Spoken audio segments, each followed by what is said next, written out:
tenemos entre nosotros a un especialista, un profesor que es profesor en este momento de la Universidad de Washington y de la de Cleveland, que además ha publicado muchas cosas sobre estos temas, profesor de astronomía. Es Manuel María Carreira, que es padre jesuita y que se ha dedicado, pues, desde hace muchísimos años, que le podéis preguntar muchas cosas que completamente seguro que os las responderá. No voy a decir nada más porque me ha dicho que hable de él el mínimo. Pues el mínimo es esto que acabo de decir, se podrían decir muchas más cosas. Entonces vamos a dejar ya que nos ilustre con su conferencia. Yo voy a hablar hoy de la parte astronómica. Antes de comenzar con lo que es la cosmología en el sentido técnico de la palabra, la cosmología moderna, quiero hacer notar unas cuantas ideas muy básicas. Primeramente, el concepto de ciencia es el estudio de la actividad de la materia y tiene que ser una actividad que puede, al menos en principio, comprobarse con un experimento y que da lugar a medidas. Einstein tiene una frase muy digna de recordar. Dice que toda ciencia presupone una doble persuasión inicial, sin la cual es imposible hacer ciencia. La primera es que el universo existe objetivamente, me guste o no me guste. Existe con una serie de propiedades, con una serie de modos de actuar que no dependen de mi cultura, ni dependen de mis prejuicios, y eso es lo que tiene que estudiar el que quiere conocer cómo es el universo. Por lo tanto, no va a haber una ciencia distinta ni para un chino, ni para un americano, ni para un español, ni para un alemán. La ciencia va a ser el describir correctamente lo que el universo y cómo actúa. Estas actuaciones se pueden comprobar, ocurren de una manera concreta que se repite una y otra vez en todos nuestros experimentos. Entonces podemos enunciar lo que llamamos leyes de la naturaleza. Ley es una palabra que aquí se usa en un sentido analógico. No es una norma impuesta por nadie. Es una constatación de lo que la naturaleza de hecho hace. Y por eso, cuando tenemos una ley de la naturaleza, no puede derogarse. No depende de ninguna votación. Y si algo, pongamos por ejemplo un electrón, actúa de una manera concreta en unas circunstancias determinadas en mi laboratorio, actuará de la misma manera, en las mismas circunstancias, en cualquier lugar del universo. Y por eso puedo hacer afirmaciones de carácter universal. Este concepto de ciencia se desarrolló históricamente dentro del ambiente cultural griego y luego dentro del ambiente cultural del occidente europeo, y de ahí luego se ha extendido ya a todos los países que hacen ciencia de esta manera, que es de valor universal.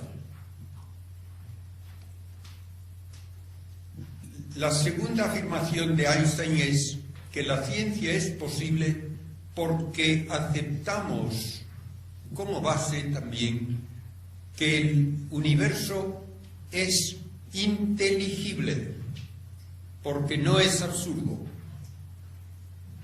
Lo único que es contrario a la inteligibilidad es el aceptar que vale lo mismo decir sí que no. Eso es el absurdo. Solamente podemos hacer ciencia, dice Einstein, si aceptamos que el universo puede entenderse porque no es absurdo.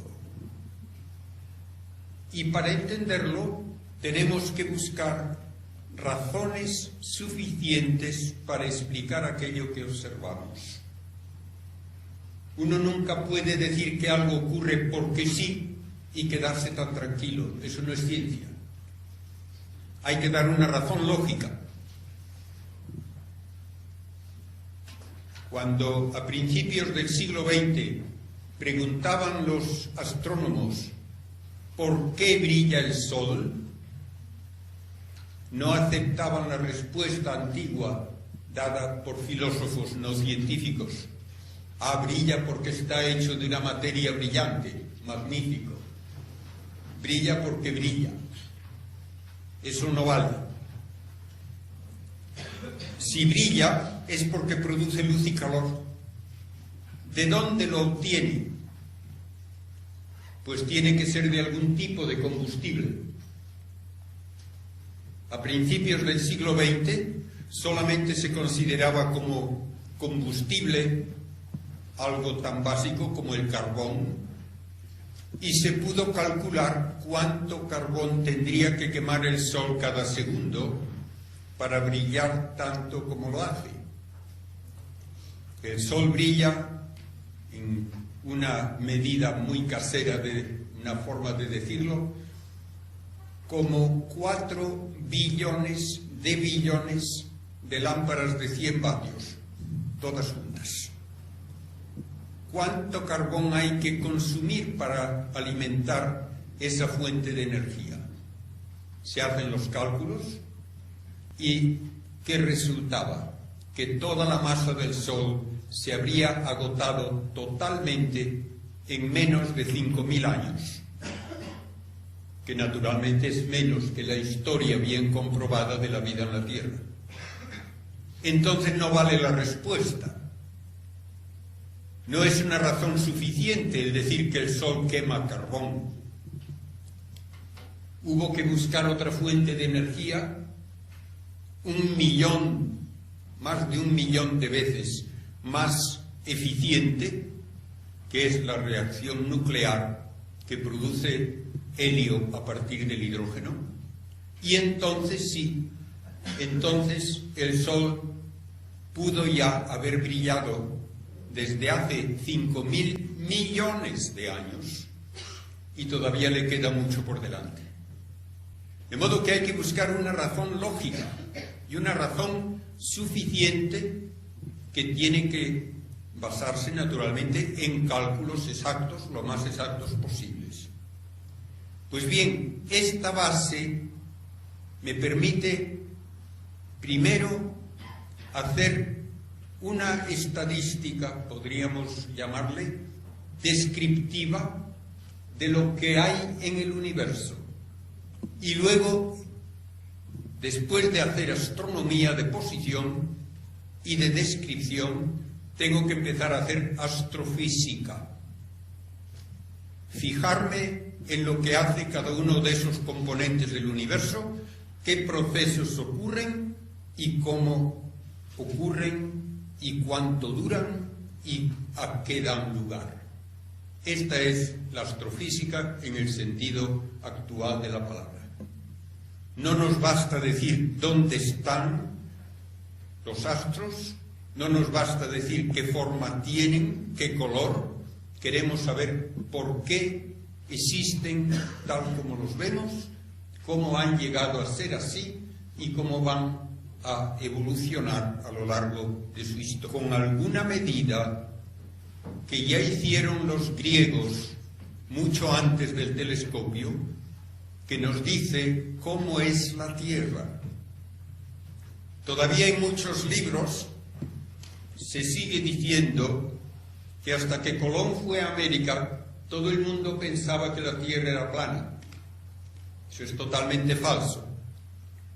6 siglos antes de Cristo ya habían los griegos demostrado lógicamente que la Tierra es una esfera.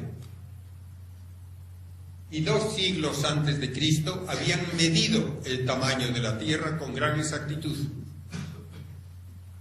Y 2 siglos antes de Cristo, otro filósofo griego, Aristarco, midió el tamaño de la Luna la distancia de la Tierra a la Luna,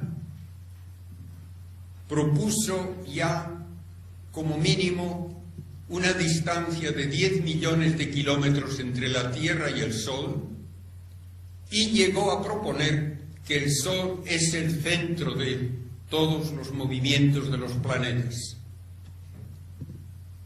No hubo que esperar hasta Copérnico, como se dice, para la gran revolución de Copérnico. Lo único que hizo Copérnico fue repetir lo que había dicho Aristarco 18 siglos antes. Lo que pasa que ni Aristarco, ni Copérnico, ni Galileo podían demostrar que la Tierra se mueve alrededor del Sol.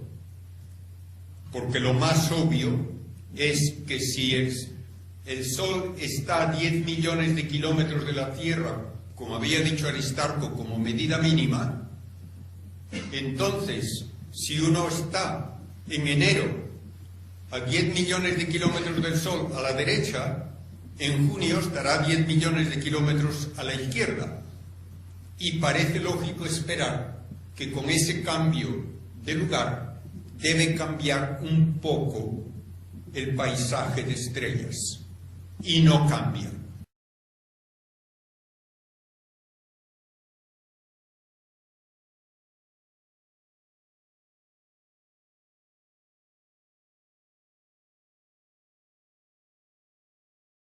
Y no cambia.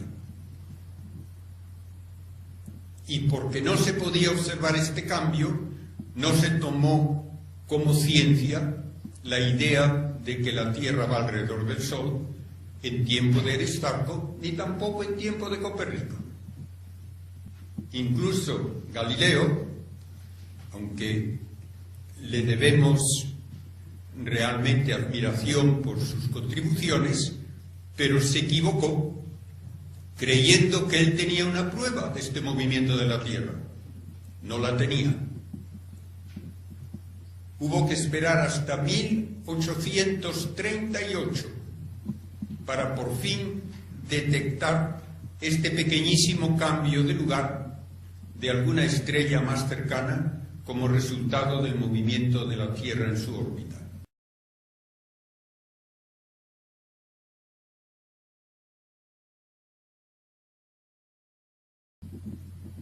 Pues bien, así llegamos al momento en que Galileo usa un pequeño telescopio, yo lo he visto, de diámetro útil poco más de 1 centímetro, en un extremo, y otra lente en el otro extremo, una lente divergente, que le permitía aumentar el primero que hizo 8 veces y el mejor que llegó a hacer unas 20 veces. Pero como era el primero en mirar al cielo con un instrumento óptico, lo que vio revolucionó nuestro concepto del cielo. Hay que darse cuenta de cuál era la física en ese momento. La física se basaba en ideas no experimentales, sino filosóficas, de que todos los seres materiales por debajo de los astros están compuestos de 4 elementos: tierra, agua, aire y fuego.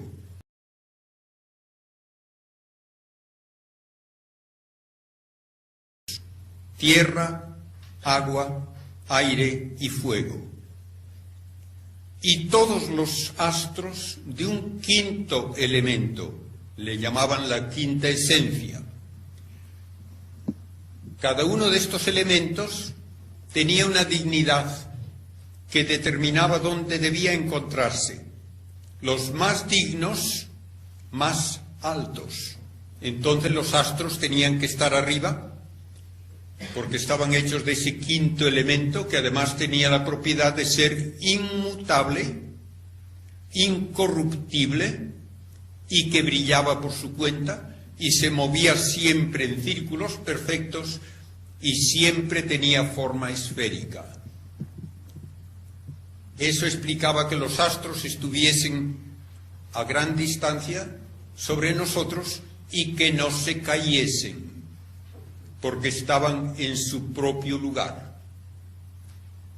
Por debajo estaba el fuego, por debajo el aire, por debajo el agua, y en el fondo, como lo menos noble, la tierra, que es otra de las ideas que se presentan equivocadamente con frecuencia.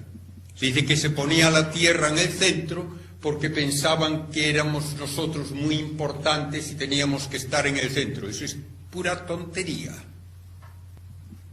La tierra estaba en el fondo de cualquier dirección que se la mirase, siendo una esfera, porque ese era el lugar más bajo de todos.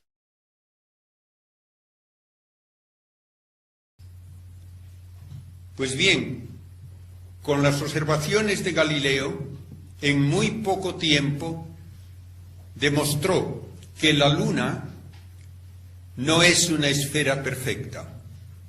Tiene cráteres, tiene montañas, es un cuerpo físico.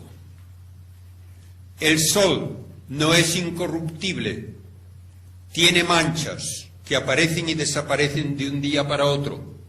También tiene que ser un cuerpo físico.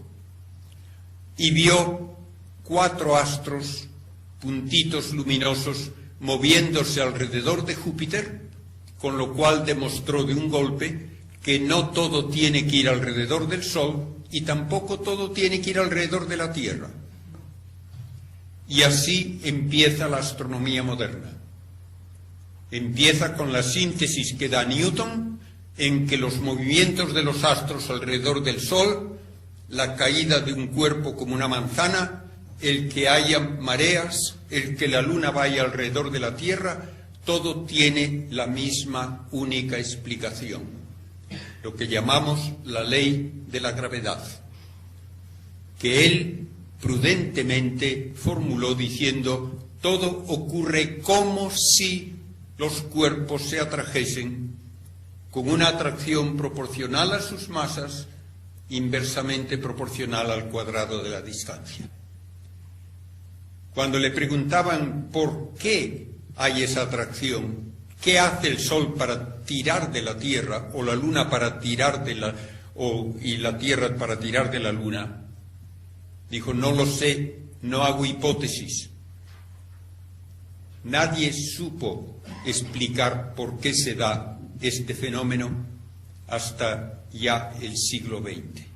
Estudiando lo que se ve primero a simple vista, puntos luminosos que a simple vista uno no puede ni siquiera imaginar qué son, ni dónde están, ni por qué brillan, pero que con diversos instrumentos nos permiten formar tal vez hipótesis de estructuras que luego se van estudiando cada vez en mayor detalle.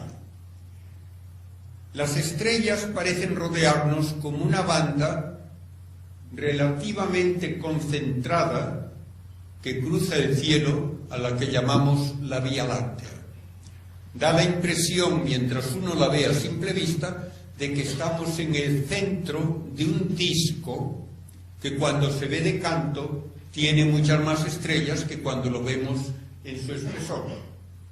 Y se comienza a estudiar a las estrellas analizando su luz, que son como la huella dactilar que nos dice de qué elementos está formado ese gas.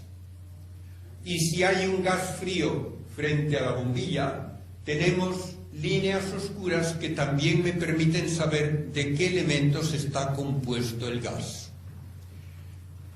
Esto se aplicó muy pronto a las estrellas y se pudo empezar a tratar de conocer su tamaño y su luminosidad cuando se estableció su distancia. En 1838 finalmente se pudo demostrar que una estrella relativamente cerca, vista en enero, aparecía contra un fondo distinto que cuando se la ve en julio. Midiendo ángulos se puede calcular la distancia y tenemos la primera indicación de la enormidad de lo que es el universo. la distancia de la Tierra al Sol, la luz la recorre en 8 minutos y medio. Desde la estrella más cercana tarda 4 años y medio. Todo ello permite ahora clasificar a las estrellas por su tamaño, por su luminosidad, por su temperatura.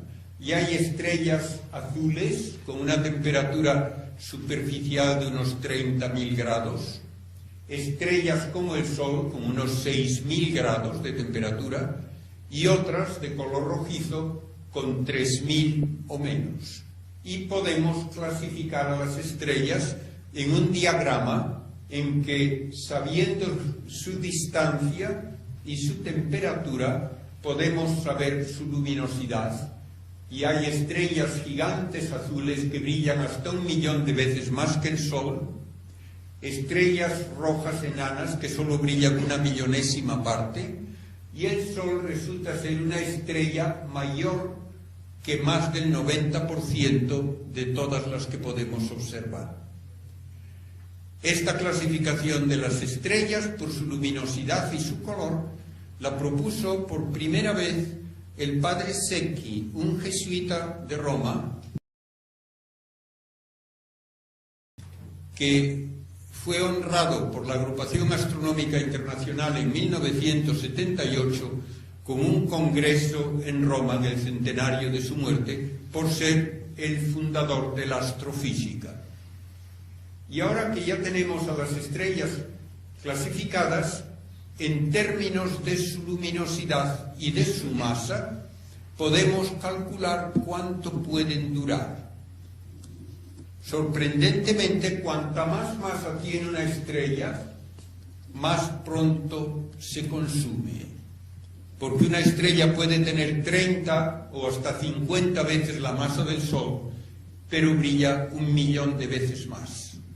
Entonces gasta el combustible mucho más a prisa y esa estrella se agota muy pronto. Una estrella como el Sol tiene una duración total de cerca de 10.000 millones de años y el Sol se encuentra ahora a la mitad de su vida. Las estrellas que menos brillan son las que más duran, aunque tienen poca masa. Y el análisis de la luz nos permite decir de qué está hecho el universo, de qué están hechas las estrellas, y nos sorprende ver que están casi exclusivamente constituidas por hidrógeno y helio. 2 elementos que apenas existen en la Tierra. El hidrógeno en la Tierra solo existe prácticamente en el agua. Y si yo tuviese aquí un globo terráqueo de unos 30 centímetros de diámetro, los océanos serían solamente la capa de barniz. Y si el globo pesase 4 kilos, los océanos pesarían solamente 1 gramo. De modo que la Tierra es lo más escaso en el universo. Elementos pesados, incluso más pesados que el carbono y el sodio y el oxígeno y el potasio. 1/3 parte de la masa de la Tierra es hierro. Y el resto, sobre todo, silicio y oxígeno. De modo que la Tierra no es un lugar típico del universo desde el punto de vista de su composición.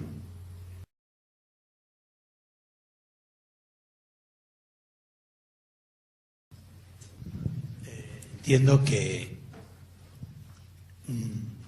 no se conoce el origen del universo y que probablemente no se conocerá nunca.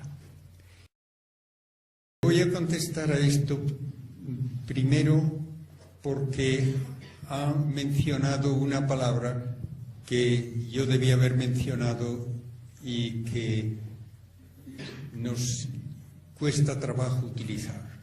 A la pregunta de qué había antes, la física contesta de una manera que puede parecer un juego de palabras, pero no lo es.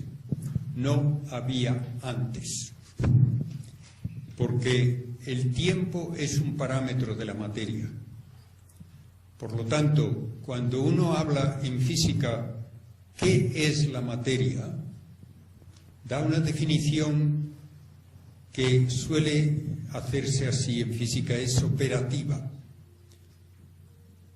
Cada uno puede hablar de algo solamente por su modo de actuar.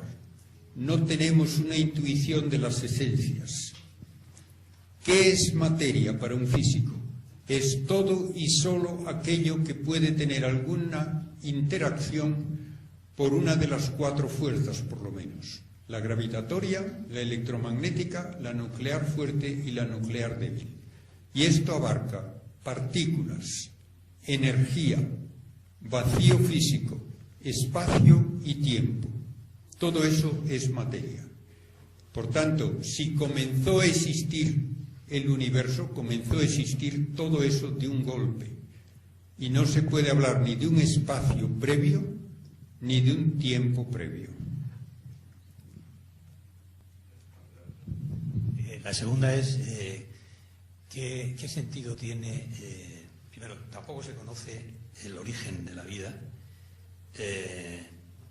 ¿Y qué sentido tiene la inteligencia como sentido de la vida a nivel cosmológico, no terráqueo? Dentro del estudio del universo material no se puede hablar de qué sentido tiene algo, porque eso nunca lo va a medir con un experimento. Por eso hay que pasar de una actitud de preguntas físicas a preguntas metafísicas. Y esas, naturalmente, tienen que utilizar los datos de la ciencia, pero tienen que ir por una nueva metodología hacia algo nuevo. ¿Qué sentido tiene el universo? Primeramente, como ya he dicho, eso no lo va a responder ningún experimento. Lo único que se puede hacer es inferir tal vez un sentido de pensar qué ocurriría si alguna de las propiedades de la materia fuese distinta de lo que es. Y esto ha sido el objeto de estudio de grandes físicos, no de filósofos o teólogos. Han estudiado qué ocurriría, por ejemplo, si la fuerza nuclear fuerte, que es 137 veces más intensa que la electromagnética, fuese, digamos, un número más redondo, 150 veces o 100 veces. Hacen los cálculos, no podría haber vida. ¿Qué ocurriría si la fuerza electromagnética, en lugar de ser 10 elevado a 40 veces más potente que la gravitatoria entre dos electrones, fuese 10 elevado a 41 o a 39? No podría haber vida. ¿Qué ocurriría si el protón, que pesa 1836 veces más que el electrón, pesase, por ejemplo, 1900 o 1800? No podría haber vida. Y así, una vez tras otra, por cálculos científicos, se llega a la conclusión de que parece que hay un ajuste finísimo de propiedades del universo, de la materia, ya desde el primer momento, de tal manera que cualquier cambio no trivial lleva consigo el decir no podría darse vida, y por lo menos no podría darse vida evolucionada hasta el nivel de vida inteligente, que es algo que ha tardado miles de millones de años en ocurrir.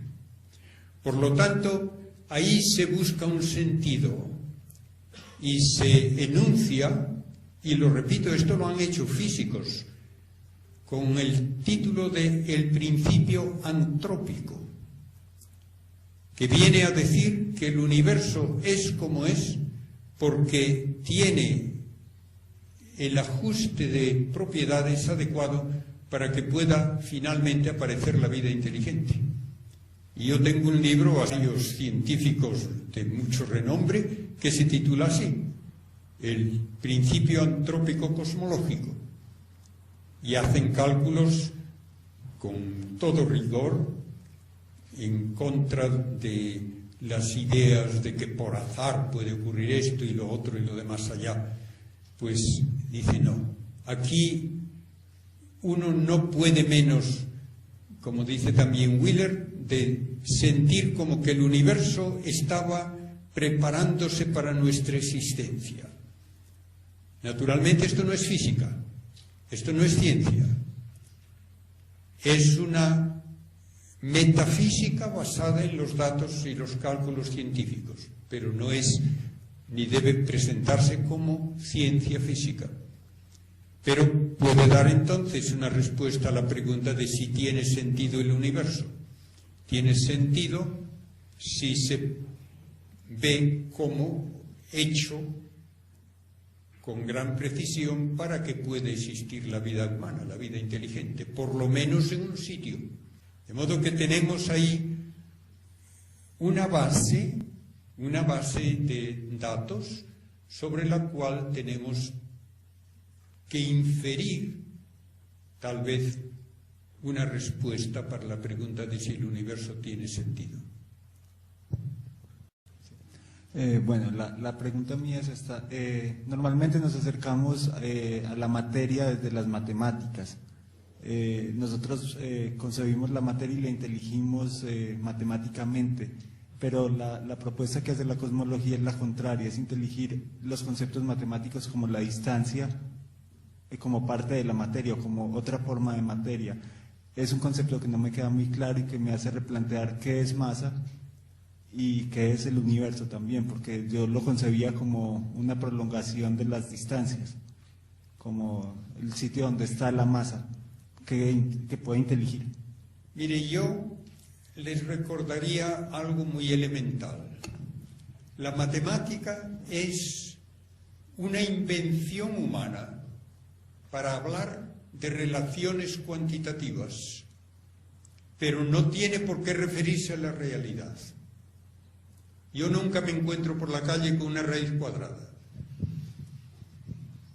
Son relaciones abstractas de orden cuantitativo que se pueden llevar luego a sugerir relaciones de orden físico cuando cada una de esas cantidades representa una cantidad física. Si yo puedo representar, como lo hago por ejemplo en la ecuación de Newton, masas y distancias como realidades físicas y les doy un valor matemático porque pueden ser medidas, entonces puedo establecer una fórmula que es muy hermosa por lo mucho que dice en una forma muy sintética. Pero cuando se me dice que en un espacio de 11 dimensiones o de 10 dimensiones pueden tratarse de igual manera, yo digo magnífico, si les sirve para hacer alguna predicción comprobable, lo acepto con gusto, pero no es de por sí necesario que lo que la matemática me dice tenga realidad física. Para ponerlo en el extremo ya casi de que parezca chiste, hay matemáticos que creen que todo lo que una fórmula matemática permite, de hecho, tiene que ocurrir. Y, por ejemplo, hacen el cálculo de probabilidades y le dicen, mientras la probabilidad no sea cero, todo eso tiene que ocurrir. Y el ejemplo ya ridículo. El gordo de Navidad ha de ser un número de probablemente unos 50.000 que entran en el bombo con las bolitas numeradas. Todos los números tienen igual probabilidad de salir con el gordo. Ah, pero solo le tocó a uno. Pues según estos matemáticos tiene que haber otros 50.000 universos para que en cada uno le toque el gordo a uno de esos números. Yo esto no me lo tomo en serio. La matemática no exige que ocurran cosas porque sea posible matemáticamente que ocurran. La matemática se puede usar para describir lo que ocurre cuando lo compruebo experimentalmente, pero de por sí la matemática no exige que ocurra. Y por eso cuando alguien tiene una teoría física muy hermosa matemáticamente, no se la toma en serio hasta que esa teoría predice algo que se puede comprobar con una medida experimental. Y nunca se le da el premio Nobel a alguien por una idea brillante de física si no se comprueba experimentalmente que tenía razón. Y a Einstein le ocurrió así. No se le tomó en serio hasta que él propuso: vean ustedes cómo se modifica la órbita de Mercurio, vean ustedes cómo se modifica la posición aparente de una estrella durante un eclipse de sol, vean ustedes cómo ocurre esto en tal situación con un cuásar lejano, y se comprueba todo eso. Entonces le tomamos en serio sus teorías a Einstein. Pero él mismo decía de la matemática que en cuanto es ciencia exacta, no describe a la realidad, y en cuanto describe a la realidad, no es exacta, porque todas las fórmulas matemáticas son muy bonitas, pero dependen de los valores que luego yo meto ahí, y esos valores siempre tienen un margen de error, y por tanto me doy cuenta que los cálculos matemáticos finalmente tienen aplicabilidad dentro de esos márgenes de error y nada más. Y en algunos casos, pues ni eso. ¿Tiene alguna realidad un tiempo imaginario, como el que metió Stephen Hawking en sus ecuaciones para evitar el comienzo del universo? No. ¿De qué sirve entonces? Sirve muy bien para resolver las ecuaciones, pero él mismo tuvo que confesar que en el tiempo real el universo sí tuvo un comienzo. Y me da igual que una ecuación con tiempo imaginario diga que no. No hay necesariamente una correspondencia entre un truco matemático y una realidad física. En eso tenemos que distinguir claramente lo que es formalismo de ecuaciones matemáticas que no tienen por qué corresponder a la realidad y lo que la física exige, que es la comprobación experimental. Bueno, en primer lugar, muchas gracias por la conferencia porque ha sido interesantísima. Hay una cuestión que probablemente está explicada en lo que ha dicho, pero no lo he entendido suficientemente. Bueno, las galaxias se ve que se alejan, y además se alejan a más velocidad cuanto más lejos están, parece que. Pero ¿por qué se alejan? O sea, ¿por qué están continuamente en expansión? O sea, el universo en expansión, ¿o por qué se alejan? Sí. Bien, me alegro de la pregunta, sí, porque es una pregunta que ahora tiene una respuesta inesperada que no está bien establecida, pero hay que tomarla por lo menos como una probabilidad. Que las galaxias tienen que alejarse unas de otras, si hubo esa gran explosión inicial, parece pues que se atribuía simplemente a la inercia. Si hubo una gran explosión, los cascotes todavía están alejándose unos de otros, podríamos decirlo de esa manera. Pero desde hace 10 años se afirma que esa expansión, en lugar de frenarse como se creía tenía que hacerlo, cada vez va más a prisa. Y a ello le lleva, según una manera de hablar ahora muy común, una energía oscura, una energía del vacío que no se sabe qué es ni por qué la hay, pero que lleva a que las galaxias cada vez se vayan apartando más a prisa unas de otras. De modo que la expansión del universo al principio, podemos decir, se frenaba, pero ahora va así, ahora va acelerándose. Bien, Hay sus más y sus menos en eso. Primero, solo hablan de que esto se descubrió hace 10 años por unas supernovas muy lejanas que parece que indican que el universo antes se movía más despacio que ahora. Ya hace más de 20 años se dijo que algunas observaciones indicaban que el universo parecía estar acelerando su expansión. Tengo yo un artículo de Scientific American, Investigación y Ciencia, me parece que ya del año 80 y algo, en donde están ya 2 astrónomos hablando de eso. No se les cita ahora, sin embargo. Pero bueno, ¿qué es lo que ocurre?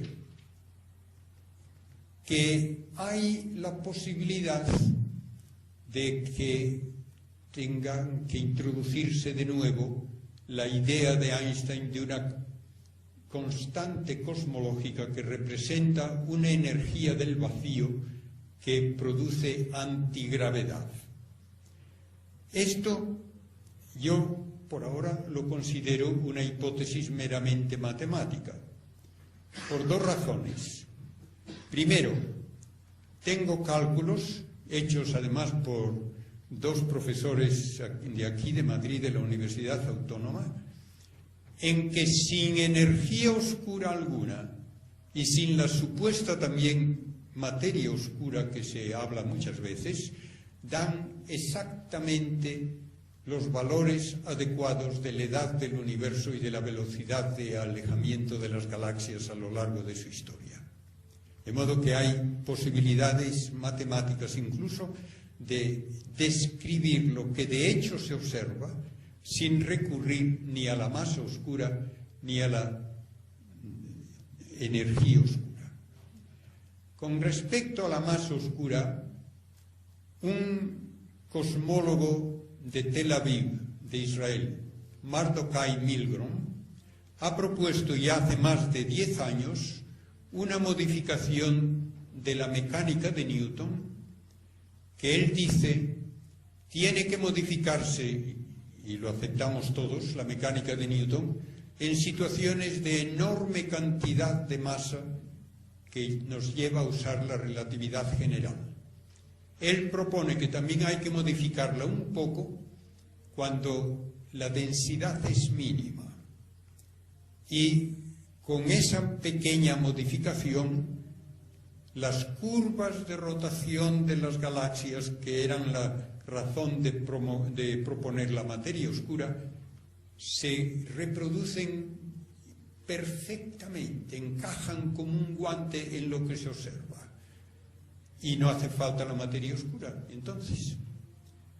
Por otra parte, esto lo voy a decir como una sugerencia que se ha hecho sin dar una razón para ella, pero yo les voy a proponer una razón que a mí se me ocurre. El espacio vacío, como ya indiqué, es parte de la materia, es parte del mundo físico. Tiene propiedades medibles.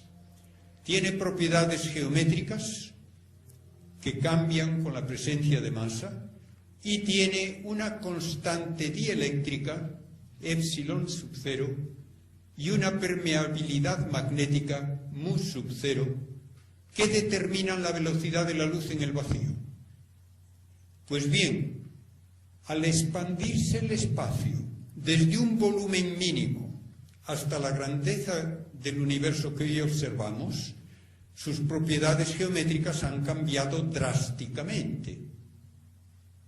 La curvatura se ha hecho mucho menos ahora que lo que era hace miles de millones de años. Me parece lógico suponer que también su constante dieléctrica y su permeabilidad magnética hayan cambiado cuando el espacio aumenta tan enormemente de volumen. Y si han cambiado esas 2 propiedades electromagnéticas, entonces ha cambiado la velocidad de la luz. Y si ha cambiado la velocidad de la luz a lo largo de la evolución del universo, entonces hay que hacer de nuevo todos nuestros cálculos de velocidades y de distancias y de edades. Y esto parece que no lo hace nadie. Hay un portugués, Magueixo, que ha propuesto que cambia la velocidad de la luz a lo largo de la historia del universo, pero no dice por qué. Yo le sugiero que si cambia el espacio de ser muy pequeño a ser tan enorme, algo deben cambiar sus propiedades.